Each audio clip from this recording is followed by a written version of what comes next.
Okay, so the first primary source we are going to go over is this. We have 5 of them. We are trying to identify what piece of 1920s culture this represents. Okay, so what do we see when we look at this? What is this trying to tell us? What is this trying to make us do? Advertising. Good, it's an advertisement, okay? It's an advertisement for a typewriter. What is this trying to get the buyer to do? Or a reader? Buy it, good. Buy it on what? Buy it using what? Kind of means. If you can't read it, it says $3 down and it's yours. Credit. Yeah. Yeah. Yeah, okay. It's encouraging readers to buy it on credit. Okay, if you can only spare just $3 today, you can have this brand new, big, fancy typewriter. So during the 1920s, okay, we're seeing big boom of advertisement and people buying on what? Credit. Credit, okay, which is not a very good plan, okay, because what's the idea of credit? You have to owe people back. You have to pay back eventually, good. How are they making money from you using credit? Huh? Yeah, I mean, they will get the product eventually, but think of like credit card companies, okay, they're lending you a ton of money each month. And if you were just to pay exactly that money back, they're not making a profit. Okay, how do credit card companies make profits? By interest, making more money than we would initially pay for. Yes, okay, they're using high interest rates. Okay, so this typewriter may have been, during these times, I don't know, $50, okay, but during that time, $50 was a lot.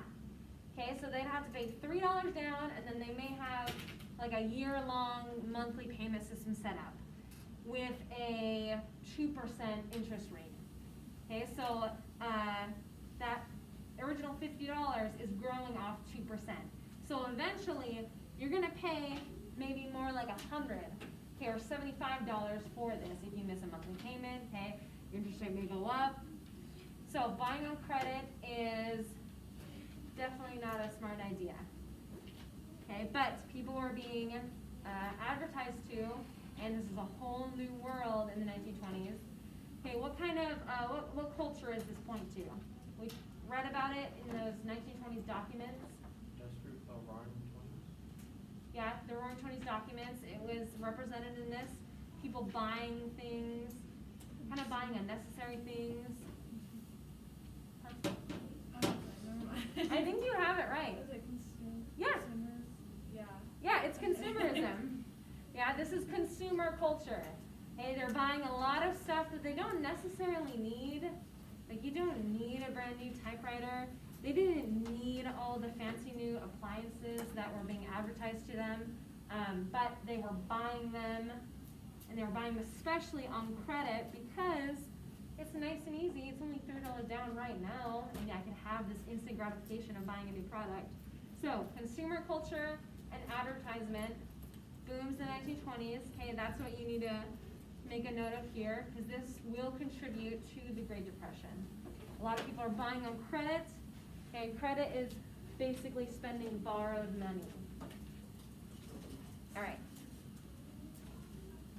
Next up, this is a political cartoon about the stock market. Okay, it is titled, "It's Fine as Long as You're Going Up."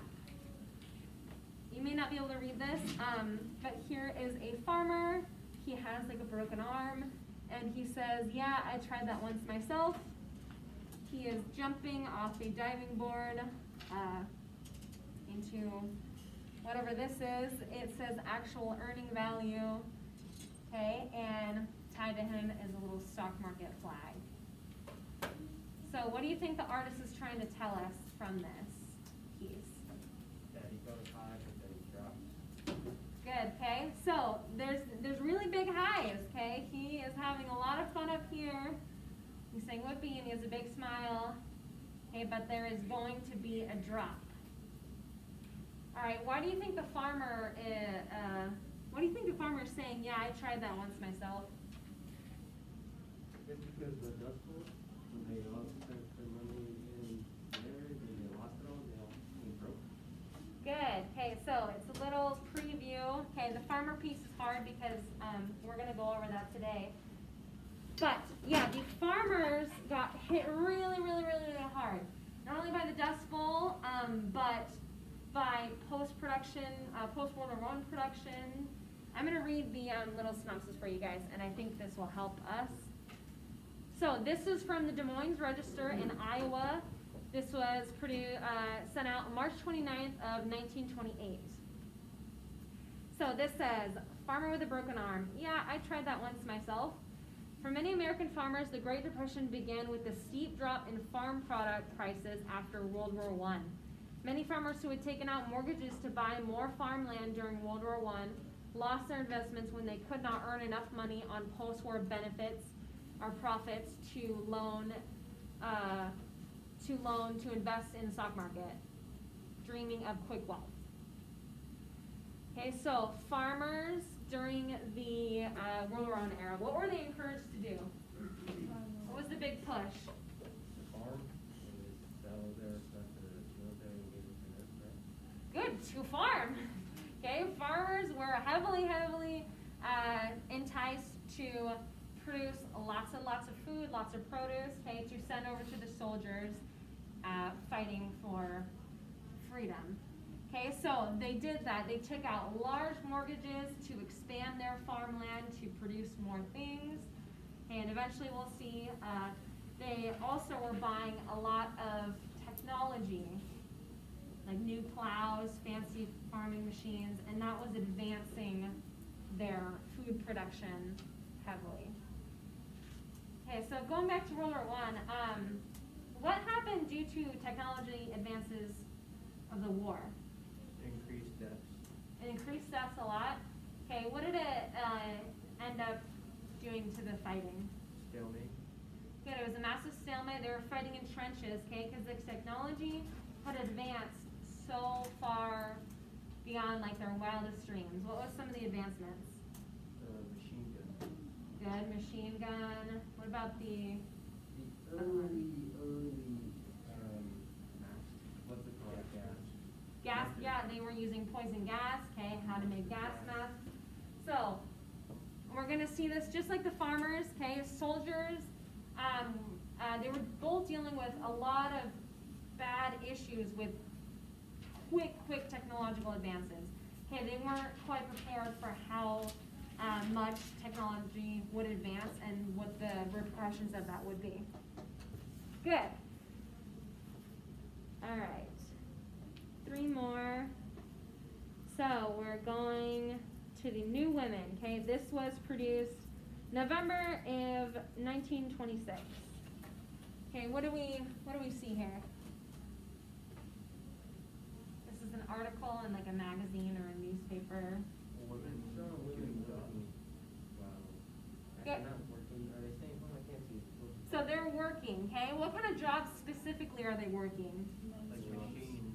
They're taking men's jobs and they're using machine jobs, okay? They're in a lot of STEM fields, okay? Science, technology, engineering, math, okay? A lot of these women gained a ton of freedom during World War I, okay? Because who needed to work the factory jobs and machinery jobs? Women. Well, yeah, women needed to work those jobs because all the men were gone.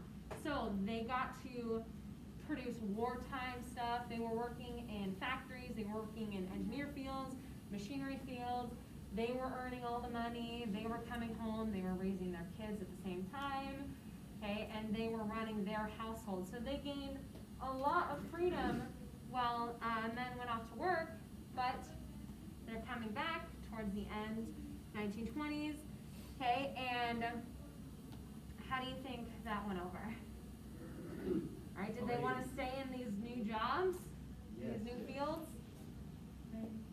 Yeah, they wanted to keep earning their own money and have their own freedom, okay, to get out of the house and have a job and have some responsibilities outside of just cooking and cleaning and caring for their children.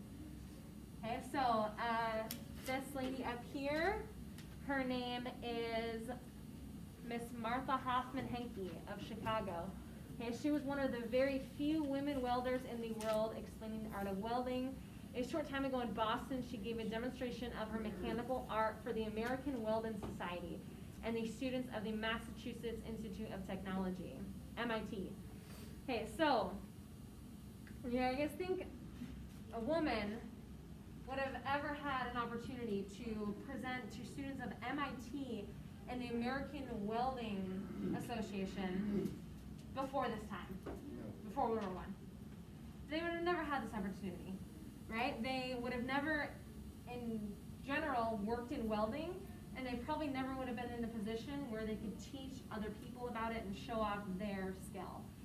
Okay, so from our documents, okay, there's a whole new breed and attitude of the women of this time. Okay, they were done with being the traditional housewife, and they wanted to explore their own avenues.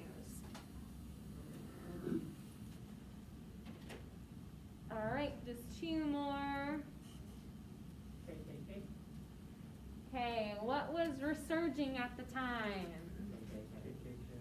Okay, KKK. So, not only did this group at this time, they were against African Americans in the United States, but they also had really anti-immigration policies, okay, and a set of mindset and attitude. Okay, do we know what's that called? Okay, good. Okay, so xenophobia is one of these things we're looking for. They had a deep-rooted fear of any immigrant or immigrant culture or immigrant ways of life and view. Okay, that was another big problem. What does this point to the United States as a whole? Okay, it took us a long time to get involved in World War I. What finally broke the straws back, broke the camel back? Isn't it the Lusitania and then the forging American made? Yeah, so those didn't really, I mean, those kind of involved us. So yes, Lusitania is one of them. Okay, but we were pretty much directly threatened by who and what. We were threatened by Germany because they said something to Mexico was like, hey, we'll help you get your land back. And Exactly. Then, yeah. Remember the Mr. Krabs meme? Okay. Germany sent a letter to Mexico trying to initiate some sort of treaty to band together against the United States, and in return they helped them with the land. Okay, so it took us a long time to get involved in any European affairs. Okay, we didn't want to get involved with European affairs. We had very anti-immigration policies. Do you guys remember what that word's called? It starts with an I. Huh? No. Oh, so it's kind of a mindset. They wanted to stay very isolated. Yes, isolationist. Okay, and we're citizens of the KKK, and what we're going to talk about next, the fundamentalism versus modernism. It points that the United States, okay, their citizens had really isolationist mindsets. They didn't want to get involved in European affairs. They didn't want immigrants coming to their country, and like we'll see up next, they wanted to protect their religion. Okay. All right, who can tell me what was the Scopes trial about? It was about this guy who taught evolution in his school, and then, got in trouble with it. Good. Okay, so he was trying to teach evolution to his students. Isabel, would you want to? Okay, his name was John Scopes. Okay, and William Jennings Bryant, right up here. This was his closing statement. He was a defense lawyer for him in this case. Okay, what does this point to? Okay, that a teacher would end up getting sued. Okay, they'd have to go to court for teaching a subject. Okay, what does this point to about the society itself during this time? So there was a teacher, a science teacher, and he was teaching about evolution. He was teaching basically humans have evolved from monkey species over millions of years. But what does that go against? That goes against Huh? Yeah. Okay, it goes against what exactly? What belief system? Okay, so it goes directly against religion. Okay, it goes directly against religion, which was clearly not okay at the time. Okay, because the teacher was brought all the way to a court system. Do you remember if he was found guilty or not? He was found guilty. He was found guilty. He had to pay a couple $100 fine for this offense. Okay, so what does that point to people's mindset during the 1920s? Okay, what are the thought process? They didn't want to change. They thought that this should be it, and this is how it's going to stay forever. But then this guy was like, nah, we're going to keep this. And that's that. Okay, so they didn't want to change. Okay, they were not open to change. Okay, There are a lot of fixed mindset people. there are a lot of fixed mindset. Okay, what else, guys? There's more than just these two boys in this class. Huh? Fear, they're scared. That's good. That's a good point. Okay, they were really fearful. Okay, they saw this kind of modern thinking, this scientific thinking, as a direct attack against their religious beliefs, them as people. Good. And then that ties into the anti-immigration, right? They were really, really xenophobic at the time. Okay, they had deep fears of immigrants coming to the country, kind of taking over the population, taking over with their own cultures and customs and religion. So, people in the 1920s, they're definitely partying a lot, but they were very closed-minded people. All right, so again, our objective today is to identify and explain 3 causes of the Great Depression. I did have a set of guided notes for you guys to kind of go through the warm-up and this. So I'm going to help you guys try your best to get the key points down so you can write this paragraph at the end of this hour. Okay, but keep in mind your objective today, what you should walk away being able to do is identify and explain 3 causes of the Great Depression. So first up is going to be the stock market crash of 1929. Okay, going back to our Solomon buying. Okay, people were buying stocks on the margin, meaning they would put a percentage of the cost down, and they would use the profits from that stock to pay it off. Okay, so they were only putting a little percentage of the payment down. Just like that advertisement for $3 down, if they wanted to buy so many stocks at so many price, and end up totaling maybe like $100. They'd only pay just a small percentage of that.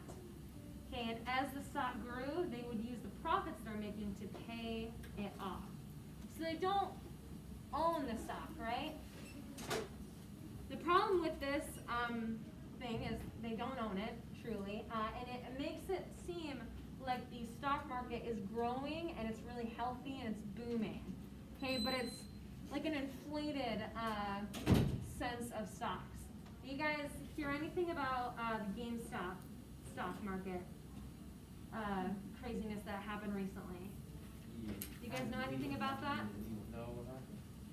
All right, so GameStop stock is pretty low, right? Most of Okay, so most of you that play games, do you guys still buy like CDs to play on Xbox, or do you just download it? Just download it. You just download it, it's much easier. So GameStop as a business is kind of going down because no one wants to go into a brick and mortar store and buy the CDs anymore when it's easier to download it. You can also go to like out Walmart and Target now. Yeah, and they have Walmarts and Targets now too that you can buy that stuff from.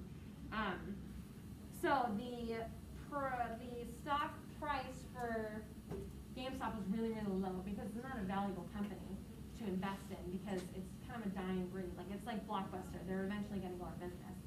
But, No. Ton of people banded together and they bought a lot of stock in GameStop, which made it seem like it's a booming stock. Okay, the price and the profit of it grew really, really high. So it looked, okay, like the stock was booming, okay, but it was kind of artificial. A bunch of people banded together to kind of drive the price up, and then once it got up to that point, sold it, okay, so they could make a profit. They bought in at a really, really cheap price, like $3 per stock, and they were selling. Some people were selling it and making like hundreds of thousands of dollars off it, but it was artificial growth, right? These people banded together, okay, and like we have here, the more buyers a stock has, it makes it appear to be valuable. Even though GameStop, we all know, is not a really valuable business right now, because people bought so much stock in it, it makes it look like it's valuable. But when people sell it, okay, the value of the stock goes down. It's not worth anything anymore. So in October of 1929, okay, for some reason, a lot of people started selling their stock. Okay, they were getting a little shy, and a ton of people sold their stocks, and it was driving the prices down and down and down, which made even more people try and get out to salvage whatever they had left. They weren't making even a profit anymore, they just wanted their money back. So, because some people, put all their life savings on this. That day happened, Black Tuesday, October 29th, 1929. Okay, investors dumped over $16 million of stock. Okay, they took that money out of the stock, so it's really, really low value at that point.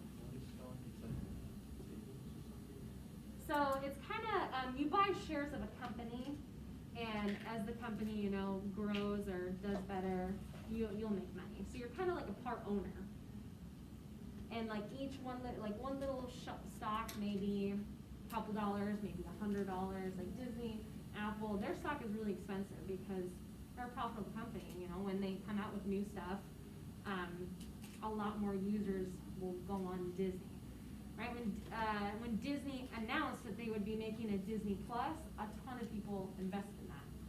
Okay, and they're making a lot of money because there would be so many people trying to pay money to do Disney Plus, because it would be nice to have all of that stuff in one place. They're coming out with a lot of original content.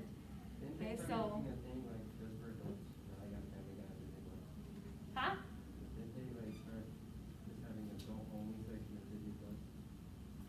That would be great. I mean, that would be really profitable. All right. So, the most important thing to get down here, okay? People are buying on the margin. That's what you need to know.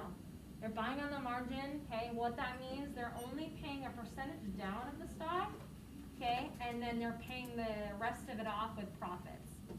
This is basically buying stocks and credit, okay? It's not a good idea because it makes it look like there's a lot of wealth in the market and it's growing, but it's actually not.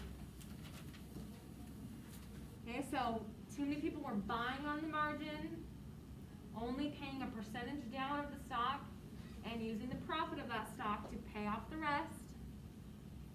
That's bad because it makes it appear like the stock market is really growing, but it's not. Because they haven't truly put in money for the stock. Like when you only, you pay $3 down for that typewriter, you still have a lot of money to go to pay them.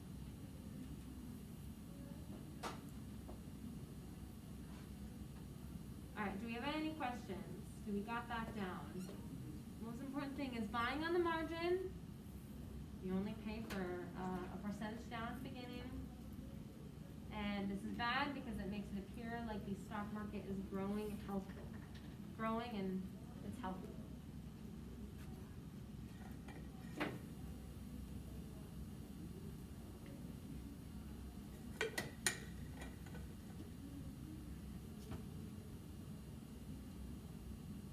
That's all you need to get down. You don't need to get down any of this.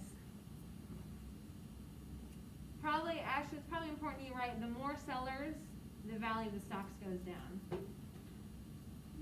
Okay, the more people are selling and getting rid of that stock, the value of the stock goes down. That example from GameStop is a perfect kind of way to see that it only has value, you know, if people say it does and they invest in it. You can make anything a really valuable stock, even though the company itself is not really worth anything. Okay, stocks are kind of a whole game and gamble. Alright, I'm gonna move on. So, another contributing factor is a failed banking system. Oh, there we go. So, many investors lost confidence in the stock, okay, in the stock market and their bank. So they were trying to take out a lot of money from their bank. Okay, this was forcing banks to liquidate their funds and basically bankrupt themselves. Okay, it led to a lot of bankrupts in banks because people were not trustworthy of the stock market and they were not trustworthy of banks. They pulled out all of their money, and then banks were forced to liquidate their funds, okay, because they didn't have any money, and they didn't have as much money as they needed. This is a really big issue because farmers kind of run basically on help from the government and help from banks. Government helps farms run using subsidies, and banks help farms run by giving them loans. Farming isn't a very profitable business in general, but it's a really important, needed business. So the government and banks help out farms, okay, to keep them running so everybody can have food. But with the closure of a lot of banks, okay, banks drying up all their money, farmers aren't getting any help. Your two important things to write down, okay, are these 2 points: deflation and liquidation of banks. Deflation is the decrease of the price of goods and services. So if a pound of meat before was maybe $1.99 per pound, it would have gone down to 50 cents per pound. It may seem good that prices are lowering, but because prices lowered at such a exorbitant, crazy price or crazy drop, businesses weren't making any money at that point. Any shops or anything, they weren't making any money. They were taking a loss at this point. So they were having to fire a lot of their employees.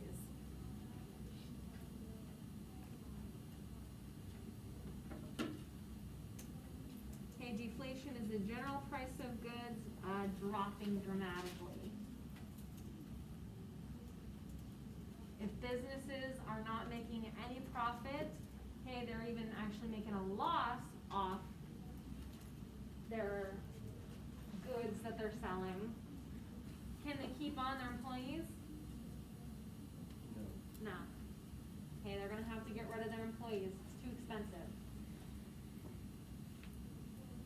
So deflation, okay, was a major cause for the Great Depression, okay, because it leads to mass unemployment. Businesses were not able to keep their employees on because of such dramatic price drops. It led to mass unemployment.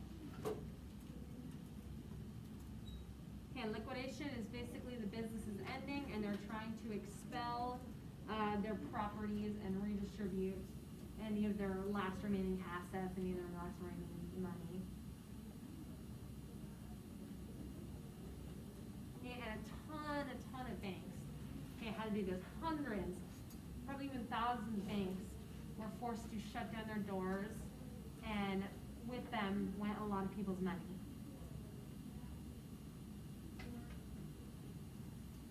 So 2 things to get down: deflation, okay, banks were forced to liquidate their assets and their money, okay, leads to a lot of bankruptcy. Deflation leads to mass unemployment. Okay, it's too expensive for businesses to keep on their workers because they're having to sell their products where they're basically making a loss. They're not making any profit at all, or very little. Alrighty. So here's going to be a short little video on the Dust Bowl.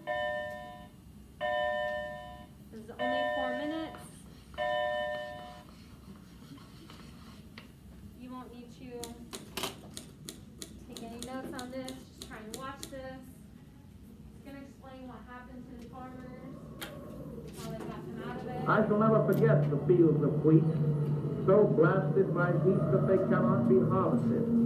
I shall never forget field after field of corn, stunted, earless, strips of leaves, for what the sun left, the grasshoppers took.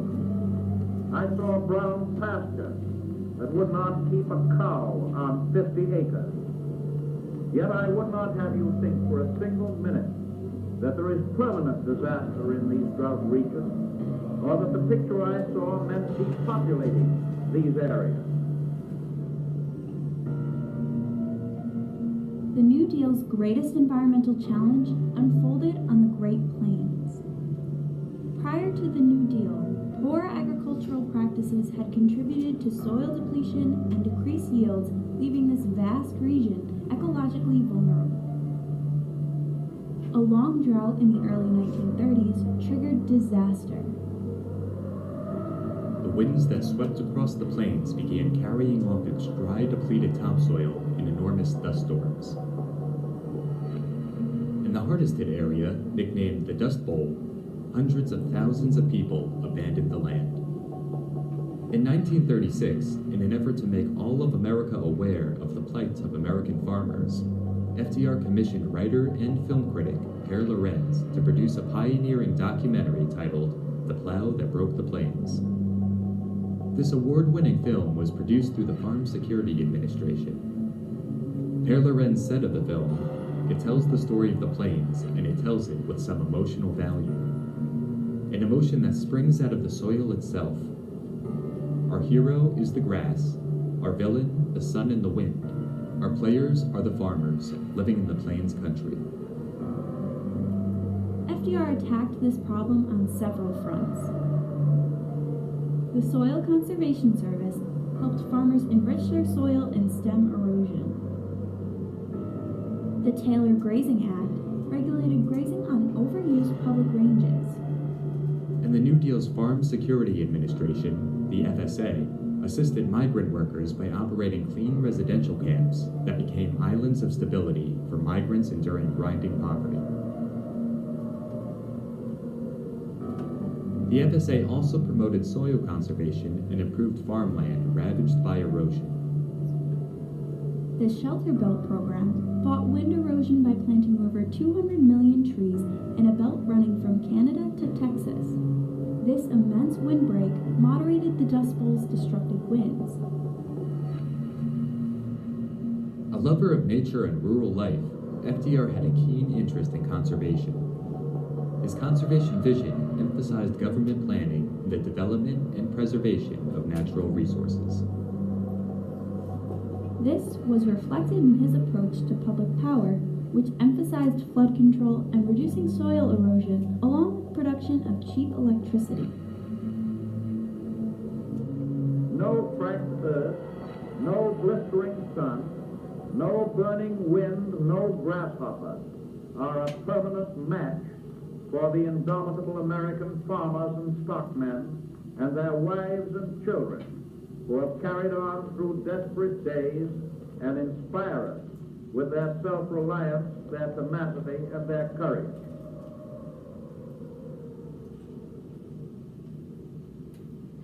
Okay, so what was the Dust Bowl? What made these problems arise? Good, there was a drought, there was poor farming practices, there's really destructive winds, good. And how did they combat these issues? They planted trees, good, to kind of dissipate that wind. What else? They trained some farmers to do what?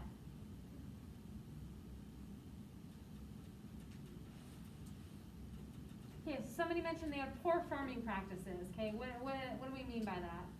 How do they have poor farming practices?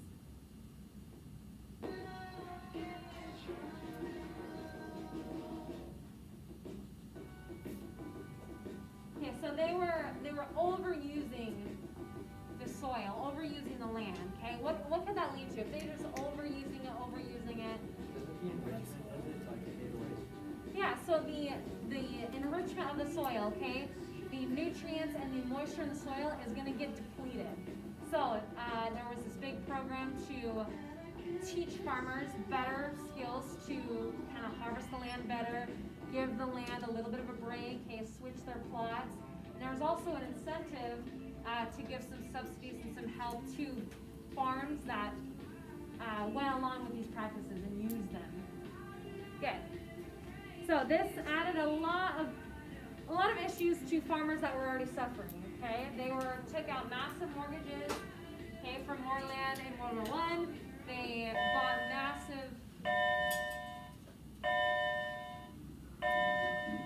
bought massive farming technology on credit to keep up with all that production, and then they were overproducing way too much food. Okay, it led to a lot of debt. Okay, and farmers were essentially running from these grasslands. They could not survive here anymore. They were in complete debt. And not only that, look how high the sand was blowing.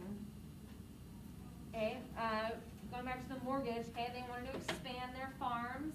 Okay, so they were plowing down these grasslands, okay, which is basically really high grass. And that was before sheltering them from these big winds that happen in this area. Grass was basically dissipating, and crops were still able to grow, and everything was able to be fine. But as farms are expanding a lot more, okay, and it's just vast, open area, the winds that blow through, the really high winds, just plow through and destroy everything. They're picking up all the really, really dry, nutrient deficient soil, the dry soil, because there's a big drought going on, lasted for like 10 years. So the farmland there was decimated. Okay, here's some pictures. Actually, here's a story. This ties to deflation. Okay, so farmers had to still milk their cows because otherwise cows would be in a lot of pain. There would be a lot of health issues. But it was too expensive to get their milk together and bring it to the market and sell it. So they just dumped it on the ground. They had to milk the cows, but they were just pouring it out and wasting tons and tons of milk because it was way too expensive. The price of milk had dropped so dramatically that it wasn't even worth trying to sell the milk. As a ton of people are starving and they've lost their jobs, they're just pouring out milk. Deflation just ruins the economy. So, here's some pictures.